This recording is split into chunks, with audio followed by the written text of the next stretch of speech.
الحمد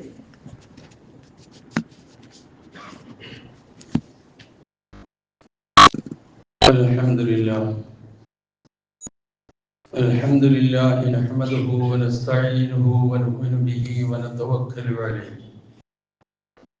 ونعوذ بالله من شرور أنفسنا ومن سيئات أعمالنا من يهده الله فلا مضل له ومن يضلل فلا هادي له وأشهد أن لا إله إلا الله وحده لا شريك له وأشهد أن محمدا عبده ورسوله أرسله بالهدى ودين الحق ليظهره على الدين كله ولو كره المشركون اللهم صل على محمد وعلى آل محمد كما صليت على إبراهيم وعلى آل إبراهيم وبارك على محمد وعلى آل محمد كما باركت على إبراهيم وعلى آل إبراهيم إنك حميد مجيد أما بعد فإن خير الكلام كلام الله وخير الهدي هدي محمد صلى الله عليه وسلم وشر الأمور محدثاتها وكل محدثة بدعة وكل بدعة ضلالة وكل ضلالة في النار يا أيها الذين آمنوا اتقوا الله حق تقاته ولا تموتن إلا وأنتم مسلمون يا أيها الناس اتقوا ربكم الذي خلقكم من نفس واحدة وخلق منها زوجها وبث منهما رجالا كثيرا ونساء واتقوا الله الذي تساءلون به والأرحام إن الله كان عليكم رقيبا يا أيها الذين آمنوا اتقوا الله وقولوا قولا سديدا يصلح لكم أعمالكم ويغفر لكم ذنوبكم ومن يطع الله ورسوله فقد فاز فوزا عظيما أعوذ بالله من الشيطان الرجيم بسم الله الرحمن الرحيم فوقاهم الله شر ذلك اليوم ولقاهم نظرة وسرورا وجزاهم بما صبروا جنة وحريرا സഹോദരന്മാരെ സഹോദരികളെ, ജീവിതത്തിന്റെ എല്ലാ മേഖലകളിലും അള്ളാഹുവിന്റെ നിയമനിർദ്ദേശങ്ങൾ പാലിച്ചുകൊണ്ട് മുത്തഖികളായി ജീവിക്കുവാൻ കൽപ്പിക്കപ്പെട്ടവരാണ് നാം ഓരോരുത്തരും എന്ന് പറഞ്ഞു. അള്ളാഹുവിനെ സൂക്ഷിച്ച് ജീവിക്കുന്ന അള്ളാഹുവിന്റെ ഇഷ്ടദാസന്മാരിൽ ഉൾപ്പെടുവാൻ എന്നെയും നിങ്ങളെയും അള്ളാഹു അനുഗ്രഹിക്കുമാറാകട്ടെ എന്ന് പ്രാർത്ഥിക്കുകയും ചെയ്യുക. സൂറത്തുൽ ഇൻസാനിലെ 2 വചനങ്ങൾ 11-12 വചനങ്ങളാണ് ഞാൻ ഓതി വെച്ചത്. ഫവഖാഹുമുല്ലാഹു ശർറ ദാലിക്കൽ യൗം, ആ ദിവസത്തെ തിന്മയിൽ നിന്ന് അവരെ അല്ലാഹു സുബ്ഹാനഹു വ തആല കാത്തു സംരക്ഷിക്കും. വലഖാഹും നദറതൻ വസുറൂറ, പ്രസന്നതയും സന്തോഷവും അവർക്ക് അല്ലാഹു നൽകുകയും ചെയ്യും. വജസാഹും ബിമാ സബറു ജന്നതൻ വഹരീറ, അവർ ക്ഷമ കൈക്കൊണ്ടതിനാൽ അവർക്ക് അല്ലാഹു സുബ്ഹാനഹു വ തആല സ്വർഗ്ഗത്തോപ്പും പട്ടുവസ്ത്രങ്ങളും പ്രതിഫലമായി നൽകുകയും ചെയ്യും. ഇതാണ് ഈ 2 വചനങ്ങളുടെ സാരം.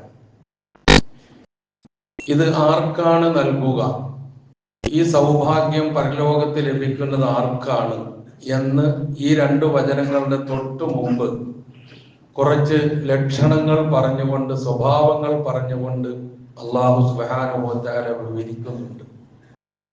ആ വിവരണത്തിന് ശേഷമാണ് ഈ സൗഭാഗ്യത്തെ കുറിച്ച് പരാമർശിച്ചിട്ടുള്ളത്. ആ സ്വഭാവങ്ങൾ ഉൾക്കൊള്ളുന്നത് ആരാണ് എന്നുള്ളത് ആ സ്വഭാവങ്ങളുടെ പരിശോധനയിലൂടെ നമുക്ക് മനസ്സിലാകും. അവർ സ്വർഗാവകാശികളാണ്, സൗഭാഗ്യവാന്മാരാണ്, അവർ പുണ്യവാന്മാരുമാണ്. ഇന്നൽ അബ്റാറ യശ്റബൂന മിൻ കഅസിൻ കാന മിസാജുഹാ കാഫൂറ എന്ന് തുടങ്ങുകയാണ് ആ പുണ്യവന്മാരെ കുറിച്ച് പറഞ്ഞുകൊണ്ട് അവർക്ക് കിട്ടുന്ന സൗഭാഗ്യങ്ങളെ കുറിച്ച്.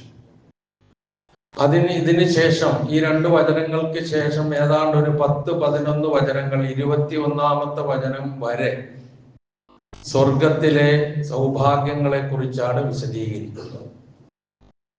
അതിലേക്കല്ല ഞാൻ കടക്കുന്നത്. ഈ സ്വഭാവങ്ങൾ എന്താണ് എന്ന് നമുക്ക് ഒന്ന് മനസ്സിലാക്കാം. അതിലൊരു പ്രധാന സ്വഭാവം കാലികമായി ഒരല്പസമയം ഒന്ന് വിശദീകരിക്കുകയും ചെയ്യുക എന്നുള്ളതാണ് ഉദ്ദേശിക്കുന്നത്. ഈ സൗഭാഗ്യം കരസ്ഥമാക്കുന്ന പുണ്യവാന്മാരുടെ സ്വഭാവങ്ങൾ ആദ്യം അല്ലാഹു സുബ്ഹാനഹു വ തആല പറഞ്ഞത് യൂഫൂന ബിന്നദിരീന, നേർച്ചകൾ നിറവേറ്റുന്നവരായിരിക്കും അവർ. ഒരു സ്വഭാവം അതാണ്. ആദ്യത്തെ സ്വഭാവം പറഞ്ഞത് അതാണ്. എന്നിട്ട് പറഞ്ഞത് വയഖാഫൂന യൗമൻ കാന ശർറുഹു മുസ്തതീറ, ആപത്ത് പടർന്നു പിടിക്കുന്ന ഒരു ദിവസത്തെ സംബന്ധിച്ച് ഭയപ്പെടുന്നവരാണ് അവർ. പരലോകത്തെ ഭയപ്പെട്ടുകൊണ്ട് ജീവിക്കുന്ന സ്വഭാവക്കാരായിരിക്കും. ഒപ്പം വയുത്ഇമൂന തആമ അലാ ഹുബ്ബിഹി മിസ്കീനം വയതീമം വഅസീറ, ഭക്ഷണത്തോട് ആഹാരത്തോട് ഇഷ്ടവും സ്നേഹവും ഉള്ളതോടുകൂടി സാധുക്കൾക്കും അനാഥകൾക്കും ബന്ധനസ്ഥർക്കും ഭക്ഷണം നൽകുകയും ചെയ്യുന്നവരായിരിക്കും. ആ ഭക്ഷണം നൽകുന്നത് ഐഹിക ജീവിതത്തിലെ ഏതെങ്കിലും നേട്ടത്തിനോ താല്പര്യത്തിനോ ലക്ഷ്യത്തിനോ വേണ്ടിയല്ല. ഇന്നമാ നുത്ഇമുക്കും ലിവജ്ഹില്ലാഹി, ആ ഭക്ഷണം നൽകുന്നത് അള്ളാഹുവിന്റെ വജ്ഹിന് വേണ്ടിയിട്ടാണ്, അള്ളാഹുവിന്റെ തൃപ്തിക്ക് വേണ്ടിയിട്ടാണ്. ലാ നുരീദു മിൻകും ജസാഅൻ വലാ ശുക്കൂറ, ആർക്കാണോ അത് നൽകുന്നത് അതിന്റെ പേരിൽ അവരിൽ നിന്ന് എന്തെങ്കിലും നന്ദിയോ പ്രത്യുപകാരമോ ഞങ്ങൾ പ്രതീക്ഷിക്കുന്നില്ല എന്ന് പ്രഖ്യാപിച്ചുകൊണ്ട് ചെയ്യുന്നവരായിരിക്കും അവർ. പിന്നെ പറഞ്ഞത് ഇന്നാ നഖാഫു മിർ റബ്ബിനാ യൗമൻ അബൂസൻ ഖംതരീറ, മുഖം ചുളിച്ചു പോകുന്നതും ദുസ്സഹവുമായ രൂപത്തിലുള്ള ഒരു ദിവസത്തെ ഞങ്ങളുടെ രക്ഷിതാവിങ്കൽ നിന്ന് ഞങ്ങൾ ഭയപ്പെടുന്നവരാകുന്നു എന്ന് അവർ അത് ഉൾക്കൊള്ളുകയും ചെയ്യുന്നവരാകുന്നു എന്ന് പറയുന്നു. അപ്പൊ പ്രധാനമായും ഊന്നി പറഞ്ഞത് അള്ളാഹുവിനെ ഭയപ്പെട്ടുകൊണ്ടുള്ള ജീവിതം, സമൂഹത്തോടുള്ള ബാധ്യത നിറവേറ്റുന്ന സ്വഭാവം, അതോടൊപ്പം തന്നെ ഒന്നാമതായി എടുത്തു പറഞ്ഞത് യൂഫൂന ബിൻ നദിർ, നേർച്ച നിറവേറ്റുന്നവരാണ്. ഞാൻ അതിനെക്കുറിച്ചാണ് ഇന്ന് ചില കാര്യങ്ങൾ സൂചിപ്പിക്കാൻ ആഗ്രഹിക്കുന്നത്. നേർച്ച എന്ന വാക്ക് സുപരിചിതമാണ്. അത് വീണ്ടും ഇന്ന് മുസ്ലിം സമൂഹത്തിനിടയിൽ വീണ്ടും ചർച്ചയ്ക്ക് വിഷയീഭവിച്ചു വന്നിട്ടുണ്ട്. അത് ഇടയ്ക്കിടെ വരാറുണ്ട്. ഇപ്പൊ ചർച്ചയിലേക്ക് കടന്നു വരാനുണ്ടായ കാരണം തിരൂർ പുതിയങ്ങാടി എന്ന് പറയുന്ന സ്ഥലത്തുള്ള ഒരു ജാറം, ആ ജാറത്തോടനുബന്ധിച്ചുള്ള ഉത്സവം എന്നേ ഞാൻ പറയുകയുള്ളൂ. ആ ഉത്സവത്തോടനുബന്ധിച്ച് ആനകളെ അണിനിരത്തി അതിൽ നിന്നൊരാന, 5-6 ആനകളുണ്ടായി, അതിൽ നിന്നൊരാന ഇടഞ്ഞ് 2 പേരെ ചുറ്റിപ്പിടിച്ച്, കൃത്യമായിട്ട് നമുക്കത് കാണാം, 2 പേരെ ചുരുട്ടിപ്പിടിക്കുന്നുണ്ട്. ഒരാള് എങ്ങനെയോ തെറിച്ചുപോയി, ഒരാൾ അതിന്റെ തുമ്പിക്കൈയിൽ തന്നെ ഉണ്ടായി, കുടഞ്ഞു വലിച്ചൊരേറെറിഞ്ഞു. അപ്പോൾ മരിച്ചിട്ടുണ്ടായില്ല, ഇപ്പോൾ കേൾക്കുന്നത് അദ്ദേഹം മരണപ്പെട്ടു എന്നാണ്. അപ്പൊ അങ്ങനെ ഒരു സംഭവം ഉണ്ടായപ്പോൾ ഒരു വേള ഇതിനെ നഖശിഖാന്തം എതിർക്കുന്ന ഈ ശൈലി ശരിയല്ല, ഈ പോക്ക് ശരിയല്ല എന്ന് പറയുന്നവർ, അത് പറയുമ്പോഴൊക്കെ അതിനെ വിമർശിക്കാൻ തിരിച്ചിരിക്കുന്നവരിൽ പലരും തന്നെ ഇത് ശരിയല്ല, ഇത് കച്ചവടമാണ്, ഇത് ഇസ്ലാമികമല്ല എന്നൊക്കെ പറയുന്ന അവസ്ഥയിലേക്ക് എത്തുന്നു. അപ്പൊ നേർച്ച എന്ന് പറയുമ്പോൾ നമ്മുടെ മനസ്സിലേക്ക് ഓടിയെത്തുന്ന ഒരു ചിത്രമുണ്ട്. അതിപ്പറഞ്ഞതൊക്കെയാണ്. ഒരു ഉത്സവം, ആന എഴുന്നള്ളിക്കല്, ചെണ്ടമേളം, ശിങ്കാരിമേളം, വെടിക്കെട്ട്, ഇങ്ങനെയുള്ള കുറെ കാര്യങ്ങൾ ഉൾക്കൊണ്ടുകൊണ്ട് ആണും പെണ്ണും കൂടിക്കലർന്ന് യാതൊരു തരത്തിലുള്ള മറയുമില്ലാതെ കഴിച്ചുകൂട്ടുന്ന, ആഘോഷിക്കുന്ന ഒരു സന്ദർഭത്തെ കുറിച്ചാണ് നേർച്ച എന്ന് പറയുമ്പോൾ, നെതിർ എന്ന് പറയുമ്പോൾ നമ്മുടെ മനസ്സിൽ ഓടിയെത്തുന്നത്. അങ്ങനെ അറിയപ്പെടുന്ന കുറെ സ്ഥലങ്ങളുമുണ്ട്. ചാവക്കാട്, ചേറ്റുവ, അതുപോലെ തന്നെ വെളിയങ്കോട്, മണത്തല, ഇങ്ങനെ കുറെ പേരുകൾ അതിന്റെ കൂടെ ചേർത്ത് പറയുകയും കൂടി ചെയ്താൽ കാഞ്ഞിരമറ്റവും കൂടി പറഞ്ഞാൽ എളുപ്പമായി. ഈ 14-ാം തീയതി വരാൻ പോവാണ് അവിടുത്തെ ഉറൂസ്. അപ്പൊ ഇതിലൊക്കെ ആനയുണ്ട്.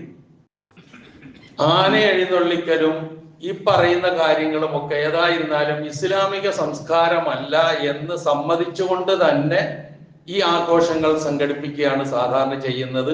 അതിന് മൗനാനുവാദം നൽകുന്നവരും അതിന് പ്രചോദനം നൽകുന്നതും പ്രേരിപ്പിക്കുന്നവരും ഒക്കെ ചെയ്യുന്നതും അങ്ങനെ തന്നെയാണ്. ഇത് ഇസ്ലാമികമല്ല, ശുദ്ധ ശിർക്കാണ്, ഹറാമാണ് എന്ന് വ്യക്തമാക്കി അതിന് അത്തരം കാര്യങ്ങൾക്ക് പ്രചോദനം നൽകി പല കാര്യങ്ങൾക്കും വേണ്ടി പ്രഭാഷണം നടത്തുന്ന ആളുകൾ വളരെ കൃത്യമായി ചെറുപ്പക്കാരെ വിളിച്ചുകൊണ്ട് ഇത്തരം അനീതികളെ എതിർക്കണം, ഇത്തരം അന്ധവിശ്വാസങ്ങളെ എതിർക്കണം, ഈ ഹറാമുകൾക്കെതിരെ നിലപാട് സ്വീകരിക്കണം എന്നൊക്കെ പറഞ്ഞു കൊടുക്കുന്നതൊക്കെ നമുക്ക് കേൾക്കാൻ കഴിയും. അതൊക്കെ ഒരു വശത്ത് നടക്കുന്നുണ്ടെങ്കിലും ഇത് വളരെ ഗംഭീരമായി നടക്കുകയും ചെയ്തു. ഇങ്ങനെ ഒന്നും നടന്നില്ല എങ്കിൽ ഇവിടെ ഇസ്ലാമില്ല, മുസ്ലിമീങ്ങളുമില്ല എന്നുള്ള ഒരു അവസ്ഥയിലേക്ക് കാര്യങ്ങൾ നീങ്ങിക്കൊണ്ടിരിക്കുന്നു. അതുകൊണ്ട് തന്നെ എന്താണ് ഇസ്ലാം പഠിപ്പിക്കുന്ന നേർച്ച, അത് നമ്മളൊന്നും മനസ്സിലാക്കേണ്ടതുണ്ട്, ചിന്തിക്കേണ്ടതുണ്ട്. അതിൽ ആദ്യം തന്നെ പറഞ്ഞത് പരലോകത്ത് സൗഭാഗ്യം നേടുന്ന ഉന്നതമായ സ്വർഗവും പട്ടുവസ്ത്രങ്ങളും, പിന്നെ തുടർന്ന് കുറെ വർണ്ണനകളുണ്ട്.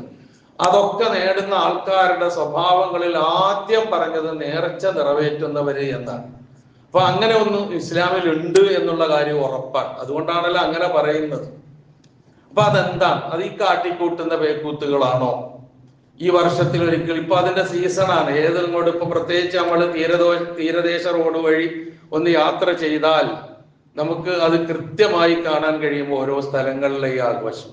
നമുക്ക് കോഴിക്കോട് എത്തിക്കഴിഞ്ഞാൽ ഇപ്പൊ അപ്പവാണിഭ നേർച്ച ഇവിടെ സമയമാണ്, അതിന്റെ ദിവസങ്ങളാണ് ഇപ്പോ നടന്നുകൊണ്ടിരിക്കും. ഇപ്പൊ അടുത്ത ദിവസം കോഴിക്കോട് പോയപ്പോൾ ബാനറുകളും ഈ പോസ്റ്ററുകളും എമ്പാടും കാണാൻ സാധിക്കുകയും ചെയ്തിട്ടുണ്ട്. അങ്ങനെ എല്ലാവരും അതിന് പ്രചോദനം നൽകുന്നു. ഇങ്ങനൊക്കെ ഒരു സംഭവം ഉണ്ടാകുമ്പോൾ പെട്ടെന്ന് ഒരു പിന്നെ വിമർശനവും അല്ലെങ്കിൽ അത് ശരിയല്ല എന്ന് പറയലും കഴിഞ്ഞാൽ പിന്നെയും വരും.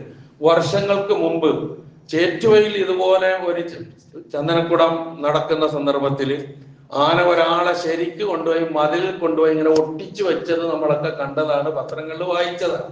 അത് കഴിഞ്ഞു, കാലം കഴിഞ്ഞു, വർഷങ്ങൾ പിന്നിട്ടു, പിന്നെയും അത് ആവർത്തിക്കുകയാണ്. എന്നാൽ അതല്ല ഇസ്ലാമിലെ നേർച്ച എന്ന് പറയുന്നത്. പറഞ്ഞു കൊടുക്കാൻ ആദ്യം ഇതിന് അറിവുള്ള പണ്ഡിതന്മാർ തയ്യാറാകണം. ഇതല്ല നേർച്ച. അപ്പൊ അത് പറയുന്ന ഉടനെ ഒരു സംഗതി അപ്പോഴത്തേക്ക് കടന്നു വരും. എന്താണ്? ഖബർ സന്ദർശനം എന്നാണ് അതിന് പറയുന്നത്. ഓമനപ്പേരിടുന്നത് അങ്ങനെയാണ്. അപ്പൊ അത് പറഞ്ഞുകൊണ്ട് ഇതിലേക്ക് പോവുക. എന്താണ് ഖബർ സന്ദർശനം? ഖബർ സന്ദർശനം ആന എഴുന്നള്ളിക്കല, ഖബർ സന്ദർശനം ചെണ്ടമേളം നടത്തല. നമ്മുടെ ഈ പള്ളിയുടെ മുമ്പിലൂടെ എങ്ങാനും അന്യമതസ്ഥരായ സഹോദരന്മാർ ഒരു ചെണ്ടയും കൊട്ടി പോയാൽ നമ്മളുടെ ഈമാൻ തിളക്കും, വിറയ്ക്കും നമ്മളൊക്കെ. എന്നാലും പള്ളിയുടെ മുമ്പിൽ വന്നപ്പോ അവർക്കൊന്ന് നിർത്താൻ കഴിഞ്ഞില്ലല്ലോ. നമ്മൾ ചെയ്യുന്നത് പള്ളിയുടെ ഗ്രൗണ്ടിന്റെ ഉള്ളിലാണ് ചെണ്ടമുട്ടുന്നത്, ശിങ്കാരിമേളം നടത്തുന്നത് പള്ളിയുടെ ഗ്രൗണ്ടിന്റെ ഉള്ളിലാണ്. ഇതിനെന്താ മറുപടി പറയുക? എന്ത് ചെയ്യാൻ കഴിയും? നമുക്ക് ആലോചിച്ച് നോക്കുക. നമ്മളിത് ഇങ്ങനെ പുറത്തൂടെ ഒന്ന് മുട്ടിക്കൊണ്ട് പോയാൽ നമ്മളുടെ ഹാലിളകും, ഈമാൻ വർദ്ധിക്കും. എന്തൊക്കെയാ പറയുന്നതും ചെയ്യുന്നതെന്നും അറിയില്ല. ഉള്ളിൽ തന്നെ മുട്ടിയാലോ ഒരു പ്രശ്നവും ഇല്ല. അത് ഇസ്ലാം ദീനാണ്. ഇത് വല്ലാത്ത ഒരു വിഷമമാണ് ഉണ്ടാക്കുന്ന കാര്യമാണ്, പറയാതിരിക്കാൻ വയ്യ. ഖബർ സിയാറത്ത് സുന്നത്താണ്, ആർക്കും ഒരു സംശയം വേണ്ട അക്കാര്യത്തിൽ. അത് ആരുടെ ഖബറ്? ഇങ്ങനെ കെട്ടിപ്പൊക്കിയ ഖബറുകളല്ല, മറിച്ച് നമ്മളുടെയൊക്കെ ജീവിക്കുന്ന നമ്മളുടെയൊക്കെ ഉറ്റവരും ഉടയവരെയും ഖബറടക്കപ്പെട്ട സ്ഥലങ്ങളുണ്ട്. ആ സ്ഥലങ്ങളിൽ ആ പള്ളികളുടെ പരിസരത്തൂടെ നമ്മൾ പോകുമ്പോൾ അവർക്ക് സലാം പറഞ്ഞുകൊണ്ട് പോകണം. നാളെ ഞാൻ ഇതുപോലെ ഇവിടെ വന്ന് കിടക്കേണ്ടവനാണ് എന്ന് ഓർക്കണം. പരലോകത്തെ ഓർമ്മിപ്പിക്കാനാണ് ഖബർ സിയാറത്ത്. ഖബറിൽ അടക്കപ്പെട്ട ഉമ്മയാകാം, ഉപ്പയാകാം, ബന്ധുമിത്രാദികളാകാം, സ്നേഹിതനാകാം, ആരുമാകാം. അവരെ കൊണ്ടുപോയി ഖബറടക്കിയ ഖബറുകളുടെ അരികെ നമ്മൾ ഇങ്ങനെ പോകുമ്പോൾ, പടച്ചവനെ എന്റെ ജ്യേഷ്ഠൻ, പടച്ചവനെ എന്റെ വാപ്പ, പടച്ചവനെ എന്റെ ഉമ്മ, ഇതിന്റെ ഉള്ളിലാണല്ലോ ഞാനും പോകണമല്ലോ. എന്റെ ഉമ്മാക്ക് പുറത്തു കൊടുക്കേണ്ട, വാപ്പാക്ക് പുറത്തു കൊടുക്കേണ്ട, ഇക്കാക്ക് പുറത്തു കൊടുക്ക റബ്ബേ എന്ന് പറഞ്ഞ് പ്രാർത്ഥിച്ച് ഖബർ സന്ദർശിക്കുന്നതിന് ഇവിടെ ആരും എതിര് പറയുന്നില്ല. അത് സുന്നത്താണ്, റസൂല് പഠിപ്പിച്ചതാ. പക്ഷേ ഖബറുകൾ കെട്ടിപ്പൊക്കി ഇതുപോലെ ഉറൂസും ചന്ദനക്കുടവും ആണ്ട് നേർച്ചയും ഒക്കെ നടത്തുന്ന രൂപത്തിലുള്ള ഒരു സമ്പ്രദായം ഇസ്ലാം പഠിപ്പിച്ചു തന്നിട്ടില്ല. ഒരു പുണ്യവും അക്കാര്യത്തിൽ നമുക്ക് കാണാനും കഴിയില്ല. ഇസ്ലാമിൽ നെദർ എന്ന് പറഞ്ഞാൽ ഒരു ഇബാദത്താണ്. അവിടെയാണ് നമ്മൾ മനസ്സിലാക്കേണ്ടത്. ഒരു ആരാധനാ കർമ്മമാണ്. എന്താണ് നേർച്ച? നേർച്ച എന്ന് പറഞ്ഞാൽ ഒരു ഐച്ഛികമായ കാര്യം സ്വയം നിർബന്ധമാക്കി നിശ്ചയിക്കുന്നതിനാണ് നേർച്ച എന്ന് പറയാം. ഇപ്പൊ ഉദാഹരണത്തിന് റമദാനിൽ പള്ളിയിൽ എഴുത്തിക്കാഫ് ഇരിക്കൽ ഐച്ഛികമായ കാര്യമാണ്, സുന്നത്തായ കാര്യമാണ്, പ്രതിഫലാർഹമായ കാര്യമാണ്. ആ സുന്നത്തായ കാര്യം ഞാൻ തീരുമാനിക്കുകയാണ്, പ്രഖ്യാപിക്കുകയാണ്, അടുത്ത റമദാനിലെ അവസാനത്തെ 10 മുഴുവൻ ഞാൻ പള്ളിയിൽ എഴുത്തിക്കാഫ് ഇരിക്കും എന്ന് പറഞ്ഞാൽ അത് നിർബന്ധമായ നേർച്ചയാണ്. അതുപോലെ തിങ്കളാഴ്ചയും വ്യാഴാഴ്ചയും നോമ്പനുഷ്ഠിക്കൽ സുന്നത്താണ്, ഐച്ഛികമാണ്. ഒരാൾ ഇനി എല്ലാ തിങ്കളാഴ്ചകളിലും ഞാൻ നോമ്പനുഷ്ഠിക്കൽ സ്വയം നിർബന്ധമാക്കുന്നു, അല്ലെങ്കിൽ ഞാൻ അങ്ങനെ തീരുമാനിക്കുന്നു എന്ന് പറഞ്ഞാൽ അത് നെതിറായി, നേർച്ചയായി, അത് വീട്ടിയേ പറ്റൂ. യൂഫൂന ബിൻ നദിർ, ആ നേർച്ച വീട്ടുന്നതിനെ പറ്റിയാ പറഞ്ഞത്. അല്ലാതെ ഈ പേര് പറയപ്പെട്ട സ്ഥലങ്ങളിൽ നടത്തപ്പെടുന്ന ഈ പേക്കൂത്തുകൾ ചെയ്യുന്നവരെന്നല്ല യൂഫൂന ബിൻ നദിരിയുടെ അർത്ഥം. ഈ പറഞ്ഞതുപോലെയുള്ള ഒരു ഐച്ഛികമായ കാര്യം സ്വയം നിർബന്ധമാക്കി നിശ്ചയിക്കലാണ് നെതിർ. ആ നെതിർ ചെയ്തു കഴിഞ്ഞാൽ, നേർച്ച ചെയ്തു കഴിഞ്ഞാൽ വീട്ടിയേ പറ്റൂ. മറിയം ബീവിയുടെ ചരിത്രമൊക്കെ നമുക്ക് അറിയാമല്ലോ. അധികം വൈകാതെ മുമ്പ് വിശദീകരിച്ചതാണ്. അവിടെ എന്താണ് ഇമ്രാന്റെ ഭാര്യ പറഞ്ഞത്? ഇന്നി നദർതുലക മാഫി ബത്നി മുഹററൻ ഫതഖബ്ബൽ മിന്നി ഇന്നക അന്തസ് സമീഉൽ അലീം. അതാണ് നെദർ. ഞാൻ എന്റെ പള്ളയിലുള്ളതിനെ നിനക്ക് വേണ്ടി നേർച്ചയാക്കുന്നു. അപ്പോഴാണ് പ്രസവിച്ചു നോക്കുമ്പോൾ പെൺകുട്ടിയായതും മറിയമെന്ന് പേരിട്ടതും അവിടെ കൊണ്ടുപോയി സക്കരിയ നബി ഏൽപ്പിച്ചതുമായ ചരിത്രം, ഈസാ നബിയുടെ ജനനം, ഇതൊക്കെ നമ്മൾ ഈ അടുത്ത ദിവസങ്ങൾ ചർച്ച ചെയ്ത് വിശദീകരിക്കുന്നില്ല. അതാണ് ഇസ്ലാമിലെ നേർച്ച എന്ന് പറഞ്ഞാൽ നിർബന്ധമായി കഴിഞ്ഞു, വീട്ടിയേ പറ്റൂ. അതാണ് യൂഫൂന ബിൻ നദിർ. അതുപോലെ തന്നെ വിശുദ്ധ ഖുർആൻ പറയുന്നുണ്ട്, വമാ അൻഫഖ്തും മിൻ നഫഖത്തിൻ ഔ നദർതും മിൻ നദിരിൻ വഇന്നല്ലാഹ യഅലമുഹു വമാ ലിദ്ദാലിമീന മിൻ അൻസാർ. സൂറത്തുൽ ബഖറയിലെ 270-ാമത്തെ വചനം. വമാ അൻഫഖ്തും മിൻ നഫഖത്തിൻ, നിങ്ങൾ എന്തൊന്ന് ചെലവഴിക്കുന്നുവോ, ഔ നദർതും മിൻ നദിരിൻ, അല്ലെങ്കിൽ നിങ്ങൾ എന്തൊന്ന് നേർച്ചയാക്കുന്നുവോ, ഫഇന്നല്ലാഹ യഅലമു, അല്ലാഹു അതറിയും, വമാ ലിദ്ദാലിമീന മിൻ അൻസാർ, അക്രമികൾക്ക് സഹായികളായ ആരും തന്നെ ഇല്ല. ഇപ്പൊ ചെലവഴിക്കുന്നതിനെ കുറിച്ച്, ഇൻഫാഖിനെ കുറിച്ച്, അള്ളാഹുവിന്റെ തൃപ്തി ലക്ഷ്യം വെച്ചുകൊണ്ട് ധനം ചെലവഴിക്കുന്നതിനെ കുറിച്ച് പറഞ്ഞ ഉടനെ തന്നെയാണ് ഔ നദർതും നദറൻ ഔ നദർതും മിൻ നദിരിൻ എന്ന് പറഞ്ഞത്. നിങ്ങൾ എന്തൊരു നേർച്ച നേർന്നാലും അതാണ് യൂഫൂന ബിൻ നദിർ. ആ നേർച്ച വീട്ടിയേ പറ്റൂ. അത് വിശ്വാസികളുടെ, പുണ്യവാന്മാരുടെ, പരലോകത്ത് സ്വർഗം ലഭിക്കുന്നവരുടെ ഒരു സ്വഭാവമായിട്ടാണ് എടുത്തു പറഞ്ഞിട്ടുള്ളത്. നല്ല കാര്യത്തിലും അള്ളാഹുവിനുള്ള അനുസരണത്തിലും മാത്രമേ നേർച്ചയാക്കാൻ പാടുള്ളൂ. അതാണ് നബി സല്ലല്ലാഹു അലൈഹി വസല്ലമ പഠിപ്പിച്ചത്. ആയിഷ റളിയല്ലാഹു അൻഹ പറയുകയാണ്, നബി സല്ലല്ലാഹു അലൈഹി വസല്ലമ പറഞ്ഞു, മൻ നദറ അൻ യുതീഅ അല്ലാഹ ഫൽയുതിഉഹു. അള്ളാഹുവിനെ അനുസരിക്കാൻ ആരെങ്കിലും നേർച്ചയാക്കിയാൽ അത് അവൻ അനുസരിക്കണം. വമൻ നദറ അൻ യഅസിയഹു ഫലാ യഅസിഹി. എതിര് പ്രവർത്തിക്കാനും ധിക്കാരം പ്രവർത്തിക്കാനുമാണ് നേർച്ചയാക്കുന്നതെങ്കിൽ അത് ചെയ്യരുത് എന്നാ. ഈ രണ്ടാമത് പറഞ്ഞ ഗണത്തിൽ പെടുന്നതാണ് ഈ പേക്കൂത്തുകൾ, നേർച്ചയുടെ പേരിൽ നടക്കുന്ന പേക്കൂത്തുകൾ മുഴുവനും. അള്ളാഹുവിന്റെ റസൂലിന്റെ ചര്യയിലില്ല, പഠിപ്പിച്ചു തന്നിട്ടില്ല, വിശുദ്ധ ഖുർആന്റെ നിർദ്ദേശമില്ല. തനിച്ച ശിർക്കും കുഫറും അതുപോലെ തന്നെ ഹറാമുമായി തീരുന്ന സംഗതി. അതാണ് ഇസ്യാൻ എന്ന് പറഞ്ഞത്, എതിര് പ്രവർത്തിക്കുക എന്ന് പറഞ്ഞത് അതാണ്. അതുപോലെ തന്നെ അള്ളാഹു അല്ലാത്തവരുടെ പ്രീതിക്കായി നേർച്ച, അത് വിരോധിക്കപ്പെട്ട കാര്യമാണ്. അത് ഏത് ശൈഖന്മാരുടെ പേരിലായിരുന്നാലും ശരി, ഏത് മഖബറയിലേക്കായിരുന്നാലും ശരി, അള്ളാഹു അല്ലാത്തവർക്ക് നേർച്ചയാക്കുക എന്നുള്ളത് ശിർക്കാണ്, സംശയമില്ലാത്ത ശിർക്കാണ്. എന്തേ കാരണം? ഒരു സംശയം വേണ്ട ആർക്കും. എന്തേ കാരണം? ഇബാദത്താണ് നേർച്ച. ഇബാദത്തിന് അർഹനാരാണ്? അള്ളാഹു മാത്രം. അപ്പൊ അള്ളാഹു അല്ലാത്തവർക്ക് ചെയ്താൽ ക്ലിയർ അല്ലേ കാര്യം? അതല്ലേ ലാ ഇലാഹ ഇല്ലല്ലാഹ് പഠിപ്പിക്കുന്ന സംഗതി. അപ്പൊ അതിന് വിരുദ്ധമായി പോകുന്നു എന്ന അർത്ഥം ഇതിനെ കുറിച്ച് അതാണ്.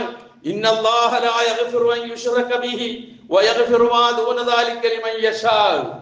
ഖുർആന്റെ അലംഘനീയമായ പ്രഖ്യാപനം. അള്ളാഹുവിൽ പങ്കു ചേർക്കുന്നതും പൊറുക്കൂല. ഇന്നല്ലാഹ തീർച്ചയായും അല്ലാഹു ലാ യഗ്ഫിറു അൻ യുശ്റക ബിഹി അവനോട് ശിർക്ക് വെക്കുന്നത് അവൻ പൊറുക്കുകയില്ല. വയഗ്ഫിറു മാ ദൂന ദാലിക ലിമൻ യശാ മറ്റുള്ള തെറ്റുകൾ അല്ലാഹു ഉദ്ദേശിക്കുന്നവർക്ക് അല്ലാഹു ഉദ്ദേശിച്ചാൽ അത് പുറത്തു കൊടുക്കും. ശിർക്ക് പൊറുക്കൂലല്ല. എന്തേ കാരണം? അവനിൽ പങ്കു ചേർക്കലാണ്. എന്തവകാശം അതിന്? സൃഷ്ടികൾക്ക് എന്തവകാശം അതിന്? സൃഷ്ടാവിനല്ലേ ആരാധനകൾ ചെയ്യാൻ ആരാധനക്കർഹൻ സൃഷ്ടാവ് മാത്രമേ അല്ലേ? അതല്ലേ ലാ ഇലാഹ ഇല്ലല്ലാഹ് പറയുന്നത്? അതല്ലേ അശ്ഹദു അല്ലാ ഇലാഹ ഇല്ലല്ലാഹയുടെ പ്രഖ്യാപനം? അതിന് വിരുദ്ധമല്ലേ ഇതൊക്കെ? അപ്പൊ അതുകൊണ്ട് അത് പൊറുക്കൂല എന്ന് തന്നെയാണ് പറഞ്ഞത്. പിന്നെന്താണ്? നേർച്ചയെ കുറിച്ച് നബി സല്ലല്ലാഹു അലൈഹി വസല്ലം പറഞ്ഞ ഒരു കാര്യമുണ്ട്. ഇന്നൻ നദറ ലാ യുഖദ്ദിമു ശൈഅൻ വലാ യുഅഖിർ ഫഇന്നമാ യുസ്തഖ്റജു മിൻ മാലിൽ ബഖീൽ. നബി സല്ലല്ലാഹു അലൈഹി വസല്ലമ ഇത്തരത്തിൽ ഇങ്ങനെയുള്ള നേർച്ചകളെ കുറിച്ച് പരാമർശിച്ച വചനം വളരെ ശ്രദ്ധേയമാണ്. നേർച്ച ഒരു കാര്യത്തെ അള്ളാഹുവിന്റെ ഖദറിനെ അള്ളാഹുവിന്റെ ഖദായിനെ മുന്തിക്കോ ബിന്ദിക്കോ ഒന്നും ചെയ്യില്ല. ലാ യുഖദ്ദിമു ശൈഅൻ വലാ യുഅഖിർ. പിന്നെന്താ ഒരു ഗുണം? ഫഇന്നമാ യുസ്തഖ്റജു മിൻ മാലിൽ ബഖീൽ. പിശുക്കന്റെ സ്വത്ത് പുറത്തേക്ക് കൊണ്ടുവരാൻ മാത്രമേ ഇത് ഉതവുകയുള്ളൂ. അള്ളാഹുവിന് വേണ്ടി എന്തെങ്കിലും ചെയ്യാൻ പറഞ്ഞാൽ, ഒരു പള്ളിക്ക് വേണ്ടി ചെയ്യാൻ പറഞ്ഞാൽ, ഒരു സാധുവിന് വീടുണ്ടാക്കി കൊടുക്കാൻ വേണ്ടി പറഞ്ഞാൽ അതിനൊന്നും തയ്യാറാകാത്ത ആളുകൾ ഏതെങ്കിലും ആരുടെയെങ്കിലും ഒക്കെ പേരിലുള്ള നേർച്ച ഒന്ന് പറഞ്ഞു നോക്ക്. എത്ര സ്വത്ത് വേണമെങ്കിലും പുറത്തേക്ക് വരും. എത്ര കൃത്യമാണ് റസൂലിന്റെ വിലയിരുത്തല്. ഒന്നും ലാ യുഖദ്ദിറു ശൈഅൻ വലാ യുഅഖിർ ഇന്നമാ യുസ്തഖ്റജു മിൻ മാലിൽ ബഖീൽ. അതാണ് പ്രവാചകൻ അതിനെ കുറിച്ച് പറഞ്ഞു വെച്ച കാര്യം.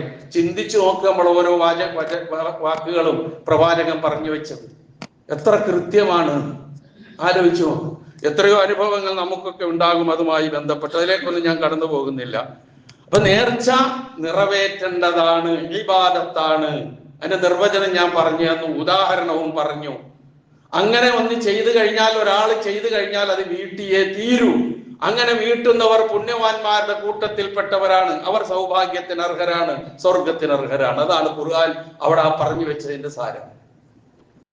ഇനി നോക്കുക, നാം നേർച്ച നേർന്നിട്ട് മനഃപൂർവ്വം വീട്ടാതിരിക്കുകയോ ലംഘിക്കുകയോ ചെയ്താൽ അതിന് പ്രായശ്ചിത്തം കൊടുക്കണം. അത്ര പ്രാധാന്യമുള്ള സംഗതി അത്. സത്യം ചെയ്തിട്ട് ആ സത്യം നിറവേറ്റാതിരുന്നാൽ അതിന് പ്രായശ്ചിത്തം കൊടുക്കണമെന്ന് പഠിപ്പിച്ചു വിശുദ്ധ ഖുർആൻ. പ്രവാചക തിരുമേനി സല്ലല്ലാഹു അലൈഹി വസല്ലമ പറയുന്നു, കഫാറത്തുൻ നദിരി കഫാറത്തുൽ യമീൻ. നേർച്ചയുടെ പ്രായശ്ചിത്തം. നേർച്ച ചെയ്തിട്ട് ഈ ഇബാദത്തായ നേർച്ച ഉദാഹരണങ്ങൾ പറഞ്ഞതുപോലുള്ള എന്തെങ്കിലും പറഞ്ഞിട്ടത് ചെയ്യാതിരുന്നാൽ, അത് ചെയ്യാത്തതിന്റെ പേരിൽ അതിന് പ്രായശ്ചിത്തം നൽകണം, കഫാറത്ത് നൽകണം. അതിന്റെ കഫാറത്ത് എന്താണ്? സത്യം ചെയ്താൽ ലംഘിക്കുന്നതിന്റെ കഫാറത്താണ് ഈ നേർച്ച നേർന്നാൽ അത് വീട്ടാതിരുന്നാലുള്ള കഫാറത്ത്. അത് ഖുർആൻ വ്യക്തമാക്കി പറയുന്നുണ്ട്. ഫകഫാറത്തുഹു ഇത്ആമു 10 മസാകീന മിൻ ഔസതി മാ തുത്ഇമൂന അഹ്ലീകും ഔ കിസ്വത്തുഹും ഔ തഹരീറു റഖബ ഫമൻ ലം യജിദ് ഫസിയാമു 3 അയ്യാം ദാലിക കഫാറത്തു അയ്മാനിക്കും ഇദാ ഹലഫ്തും വഹഫദു അയ്മാനക്കും. സൂറത്തുൽ മാഇദയിലെ 89ാമത്തെ വചനമാണ് ഈ സത്യം ചെയ്യലുമായി ബന്ധപ്പെട്ട് അതിന്റെ പ്രായശ്ചിത്തം പരാമർശിക്കുന്ന വചനം.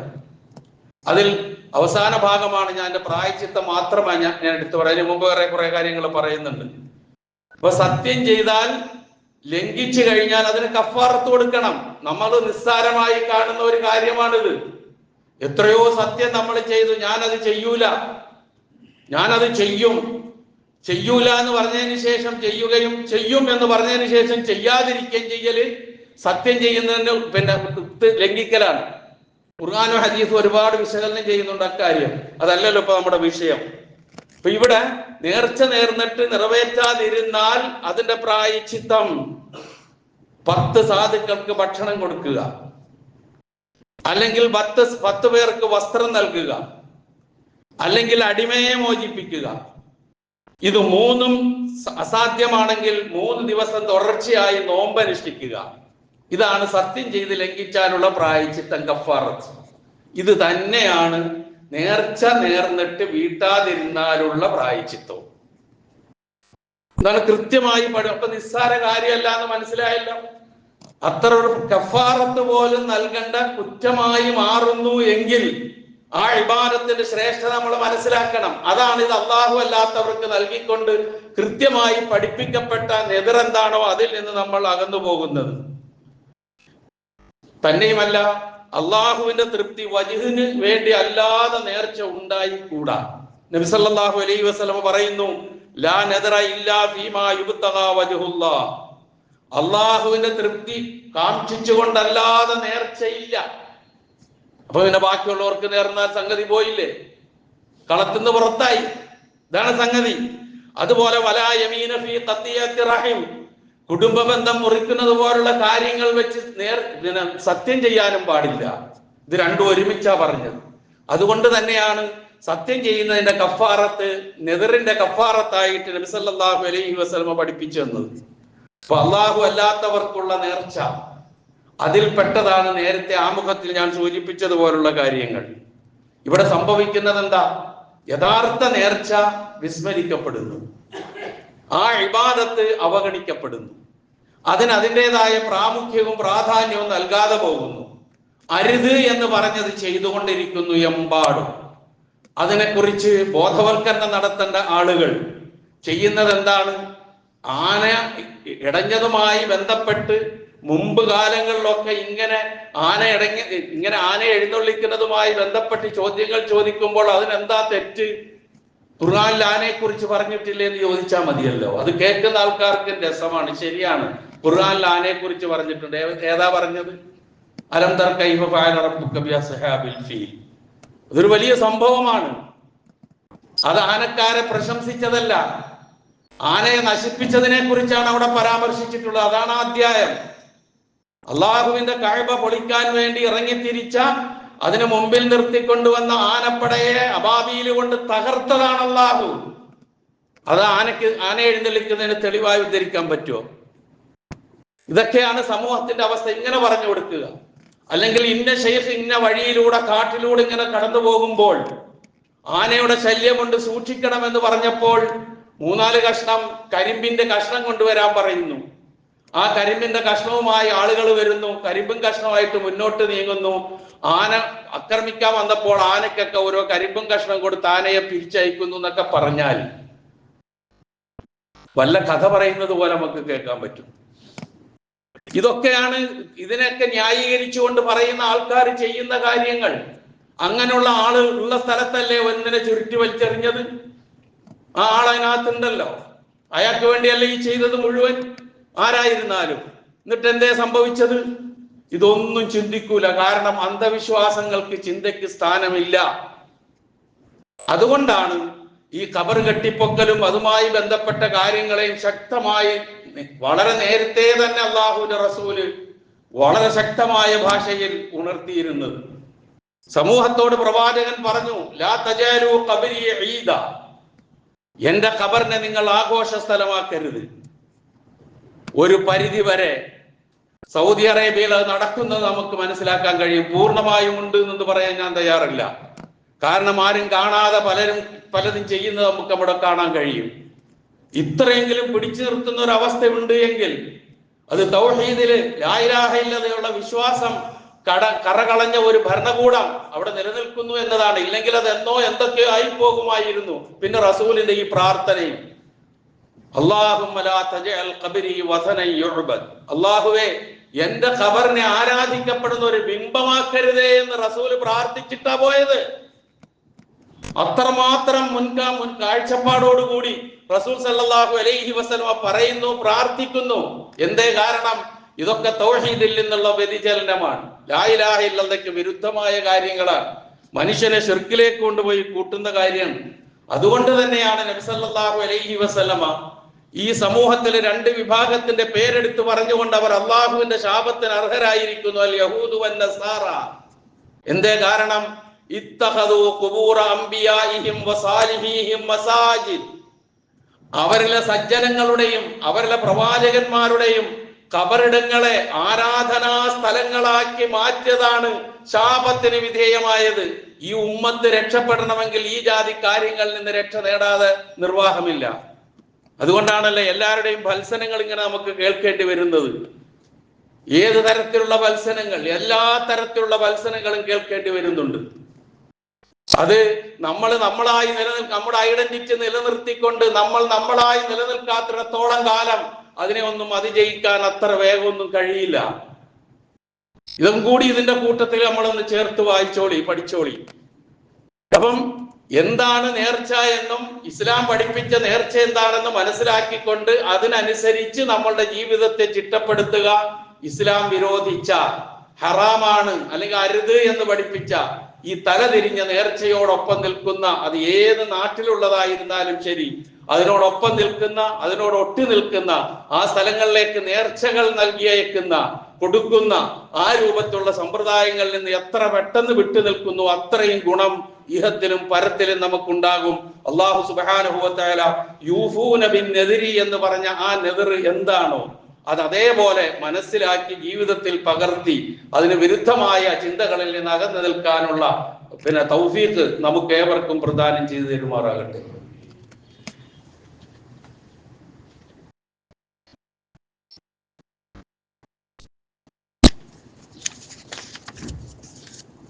അൽഹംദുലില്ലാഹ് الذي هدانا لهذا وما كنا لنهتدي لولا أن هدانا الله والصلاة والسلام على أشرف الأنبياء والمرسلين وعلى آله وصحابه ومن تبعهم بإحسان إلى يوم الدين أما بعد اتقوا الله عباد الله.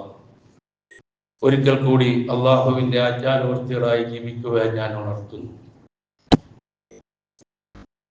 ഏത് കാര്യവും കൈകാര്യം ചെയ്യുന്നവർ,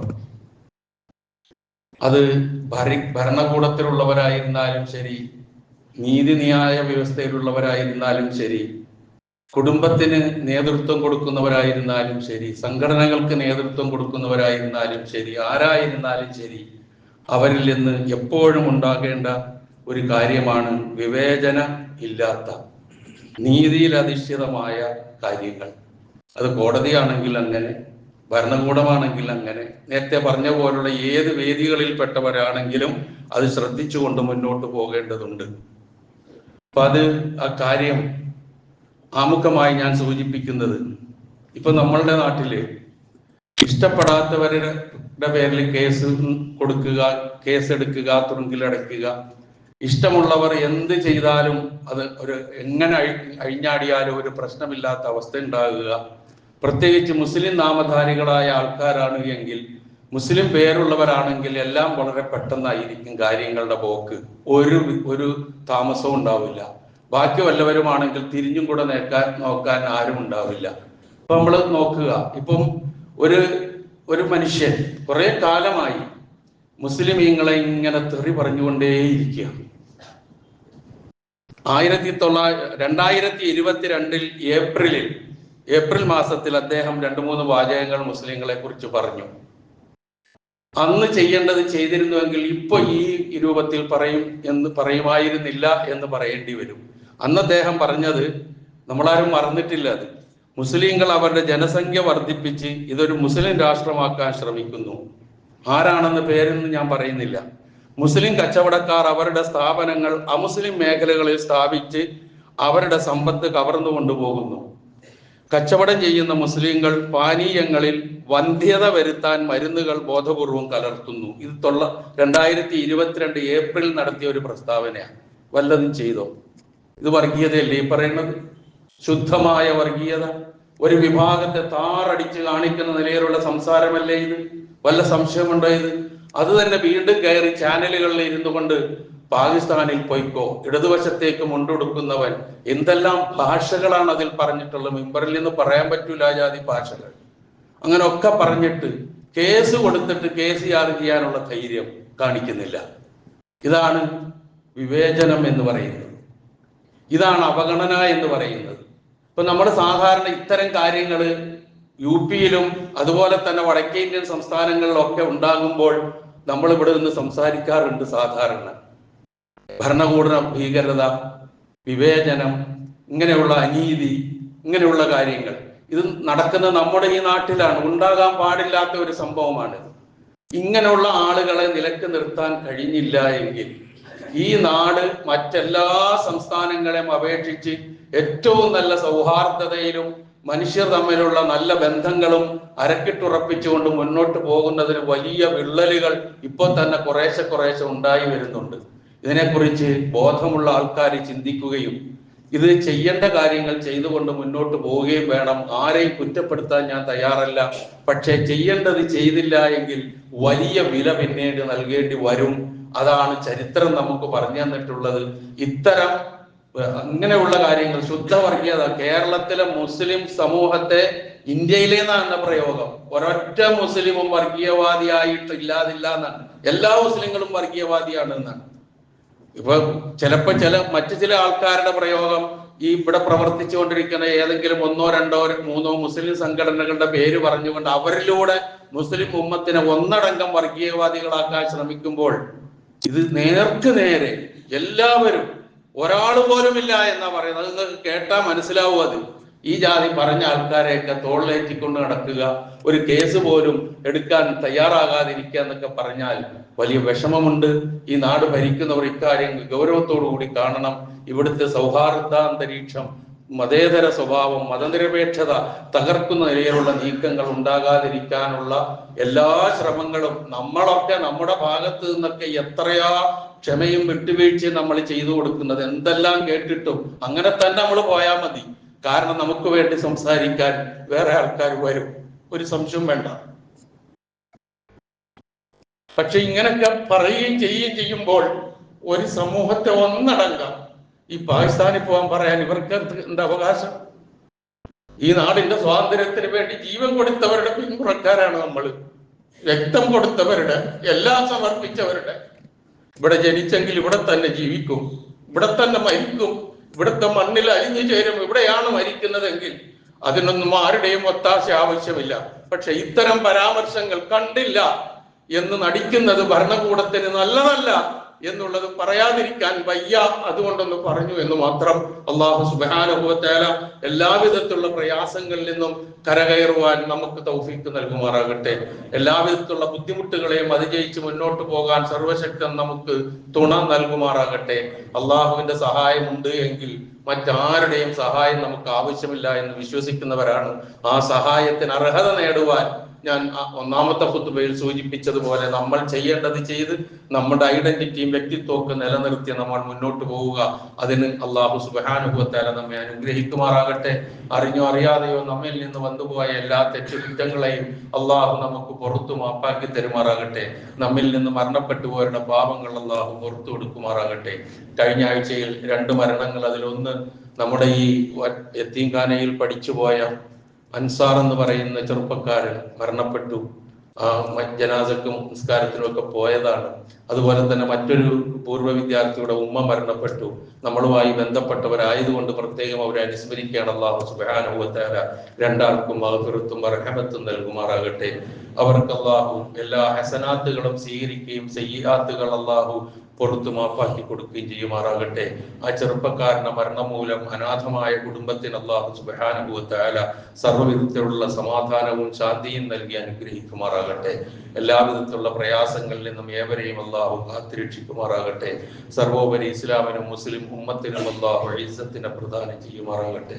അല്ലാഹുമ്മ ഗ്ഫിർ ലിൽ മുഅ്മിനീന വൽ മുഅ്മിനാത്ത് വൽ മുസ്ലിമീന വൽ മുസ്ലിമാത്ത് അൽ അഹ്യാഇ മിൻഹും വൽ അംവാത്ത് ഇന്നക മുജീബുദ് ദഅവാതി വ യാ ഖാദിയൽ ഹാജാത്ത്.